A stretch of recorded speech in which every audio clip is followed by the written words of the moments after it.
మచిలీపట్నంలో వక్ఫ్ సవరణ బిల్లుకు వ్యతిరేకంగా ముస్లింలు నిరసన ర్యాలీ చేపట్టారు. ఇందులో వైఎస్ఆర్సీపీ నియోజకవర్గ ఇన్ఛార్జ్ పేర్ని కిట్టు పాల్గొన్నారు. కిట్టు మాట్లాడుతూ కూటమి నేతలు ఓట్లు అడగడానికి ముస్లింల ఇంటికి వెళ్లారని, అప్పుడు ముస్లింలకు కష్టం వస్తే ఎందుకు ముందుకు రావడం లేదని ప్రశ్నించారు. ముస్లింలకు వైఎస్ జగన్ అండగా నిలిచారని వెల్లడించారు.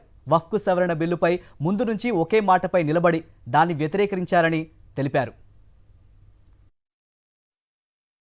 మేము కానీ ముస్లింలకి ఇబ్బంది కలిగేలా కానీ ఏమన్నా బిల్లు పాస్ అయితే రాజీనామాలు చేస్తామని, రాజకీయంగా ఎప్పుడు పోటీ చేయమని చెప్పిన వాళ్ళు ఈరోజు కనీసం మనం ఓట్లేసుకుని గెలిచామే, వీళ్ళ కోసం మద్దతుగా వాళ్ళతో నడుద్దాము, ప్రభుత్వం మన మాట వినట్లా కానీ వీళ్ళతో పోరాటంలో అయినా ముందుందామని ఒక్కళ్ళు కూడా రాని పరిస్థితి. సేఫ్ గేమ్ ఆడుతున్నారు. ఇళ్లల్లో ఉంటా మేము ఎక్కడికో వెళ్ళాం, శ్రీకాకుళం వెళ్ళాం, అరుణాచలం వెళ్ళాం. ఓట్లు వేసుకునేటప్పుడు శ్రీకాకుళం అరుణాచలం వెళ్ళొచ్చుగా. వీళ్ళ చుట్టూ ఓట్ల కోసం తిరిగి ఈరోజు వీళ్ళకి కష్టం వస్తే నువ్వు పోరాటం చేస్తున్నావు వెనకాల వీళ్ళకి చుట్టుకౌరులు చెప్తావు, కానీ కనీసం వీళ్ళందరూ కలిసి నడుస్తుంటే రాని పరిస్థితి.